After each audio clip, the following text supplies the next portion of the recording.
하나님의 말씀 호세아 7장 1절부터 16절 말씀까지 저와 여러분이 한 절씩 교독하도록 하겠습니다.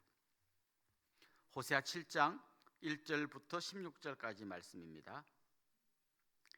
내가 이스라엘을 치료하려 할 때에 에브라임의 죄와 사마리아의 악이 드러나도다.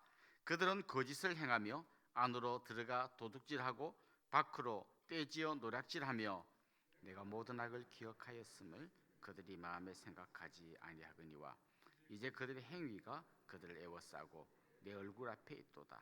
그들이 그 악으로 왕을 그 거짓말로 지도자들을 기쁘게 하도다.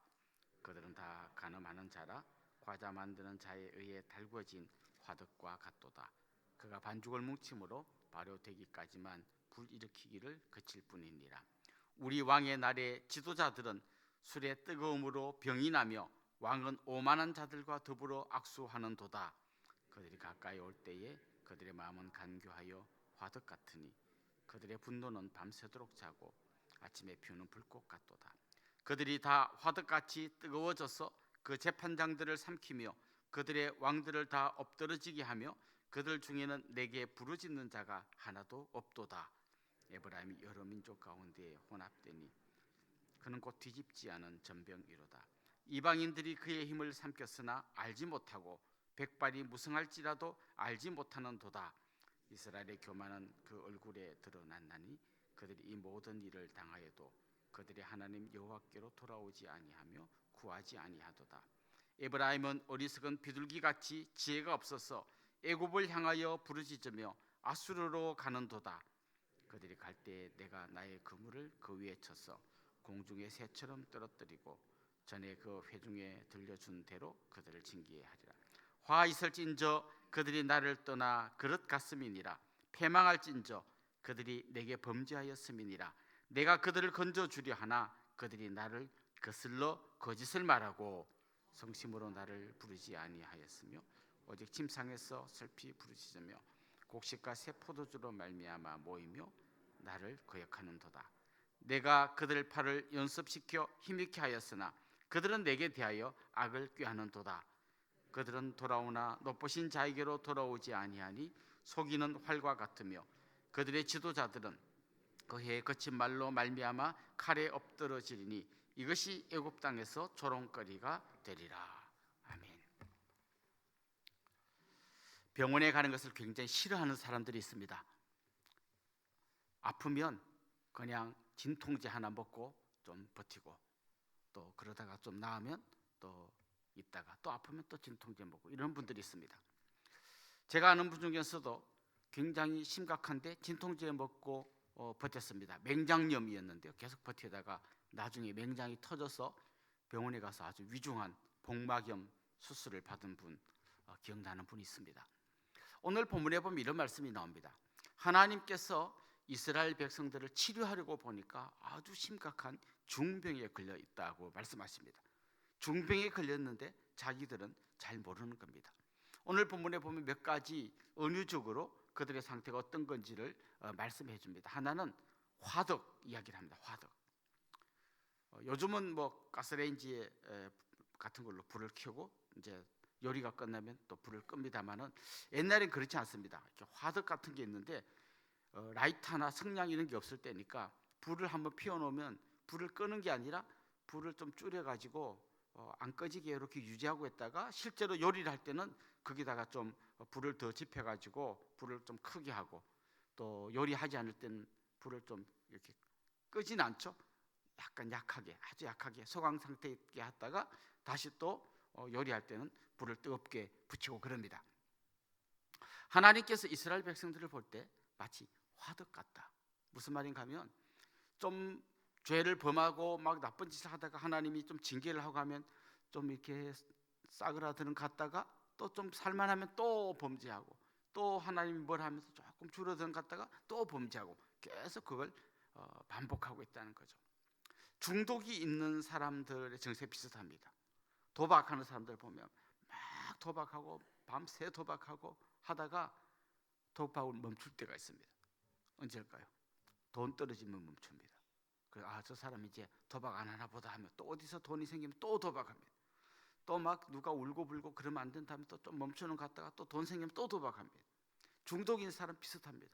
마약하는 사람들 계속 마약하다가 또 뭐 어디 가서 한번 잡혀가고 그러면 또 좀 잠깐 멈췄다가 또 살만하면 또 도리어 똑같이 또 마약하고 꼭 이와 같습니다. 이스라엘 백성들의 모습이 이와 같다는 거예요. 하나님 앞에서 그들이 정말 하나님께로 돌아온 것 같았고 좀 뭔가 괜찮은 것 같다가 또 좀 있으면 또 범죄하고 또 나쁜 길을 가고 계속 그걸 반복한다는 걸 이야기하고 있습니다. 실제로 그들은 지금 오늘 본문에 보면 간음하고 있다는 표현이 많이 나옵니다.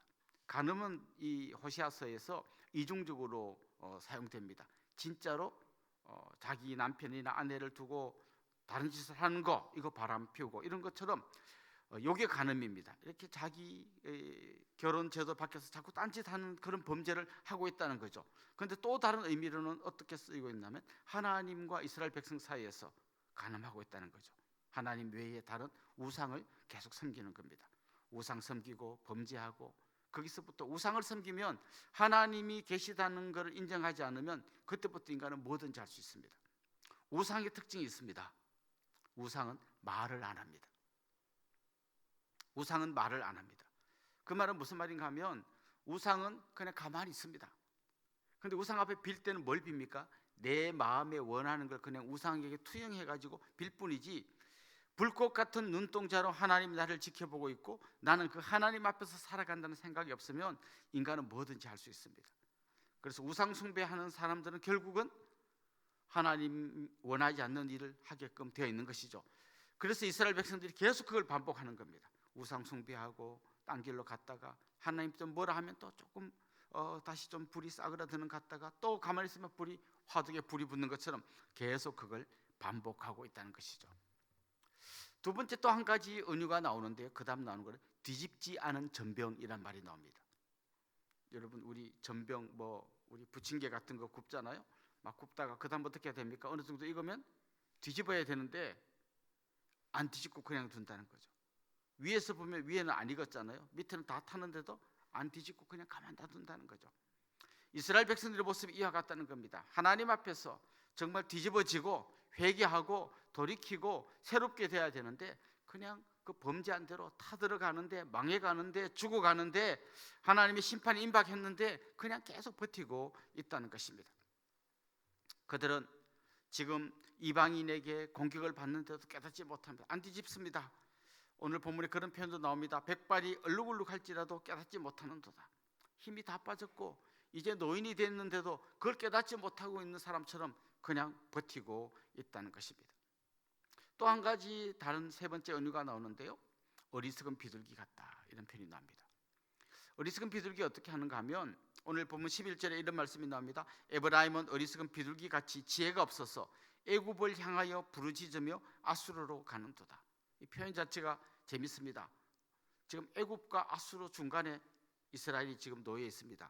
애굽을 의지해야 되냐 아수르를 의지해야 되냐. 그런데 오늘 표현 이렇게 되어 있죠. 애굽을 향하여 부르짖으며, 부르짖기는 어디를 향하여 부르짖습니까? 애굽을 향하여 부르짖습니다. 그러다 어디로 갑니까? 정작 가기는 아수르로 갑니다. 그러니까 그는 양쪽에서 여기 붙을까 저기 붙을까 왔다 갔다 하다가 결국은 나중에 어떻게 됩니까? 애굽에 붙었다가 아수르한테 멸망당하고 맙니다.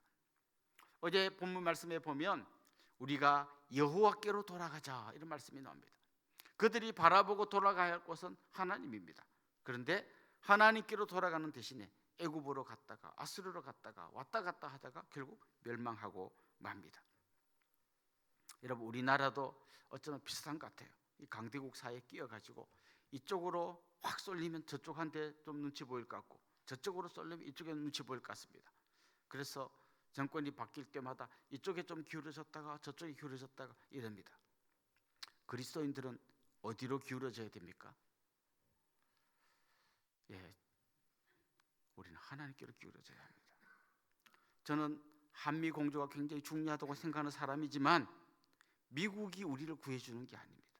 전략상 필요하지만 우리에게 진짜 붙들어야 할 분은 오직 하나님 한 분이십니다. 결국 오늘 이 이스라엘의 모습에 이 거울이라 생각하시고 우리를 한번 비춰봅시다. 우리는 어떻습니까? 정말 하나님께로 온전히 돌아옵니까? 아니면 불을 좀 낮춰가지고 꺼진 것처럼 보이다가 요리할 때는 또 불이 확 올라오는 것처럼 또 좀 나아졌다가 또 범죄했다가 좀 괜찮아지는 것 같다가 또 범죄했다가 반복하고 있지는 않습니까? 뒤집지 않은 전병처럼 정말 뒤집어지고 회개하고 하나님 앞에서 깨져야 하는데 그냥 자기가 다 들어가는 줄도 모르고 위에 덜 익은 것만 보고 그냥 버티고 있지는 않습니까? 하나님께로 돌아가는 대신에 여기 기웃거리고 저기 기울이면서 엉뚱한 길로 가고 있지는 않습니까? 오늘 본문은 우리에게 강력히 촉구합니다. 여호와께로 돌아가야 합니다. 우리가 의지할 분은 한 분밖에 없습니다. 자기 자신을 한번 보십시오. 혹시 나는 지금 중병에 걸렸는데 그 상한 부분, 썩은 부분을 도려내고 새롭게 될 생각은 안 하고 적당히 밴드 붙여놓고 진통제 먹고 버티고 있지는 않습니까? 사랑하는 성도 여러분, 이 말씀의 거울 앞에 우리를 비춰보면서 하나님 앞으로 돌아가기를 원합니다. 두 팔 벌리고 기다리시는 하나님, 오늘도 우리에게 가장 좋은 것 주기를 원하시는 그 하나님 앞에 우리의 죄악을 토설하고 회개하고 하나님 앞에서 새롭게 되는 귀하고 복된 믿음의 사람들 될 수 있기를 주님의 이름으로 축원합니다. 우리 한번 기도하겠습니다. 하나님 아버지, 우리의 허물과 연약함을 주님 앞에 고백합니다. 하나님 앞으로 돌아가야 하는데 깨닫지 못하고 잠시 소강 상태에 들어가 있는 화덕처럼 뒤집지 않은 전병처럼 그렇게 살고 있는 우리를 긍휼히 여겨 주옵소서. 하나님, 우리의 죄악을 하나님 앞에 토설하며 하나님께로 돌아가기를 간절히 소망합니다. 하나님은 우리를 기다리고 계시며 우리에게 가장 좋은 것 주시기를 원하시는 분임을 믿고 그 하나님께 엎드리는 저희들 되게 하여 주옵소서. 예수님의 이름으로 기도드리옵나이다. 아멘.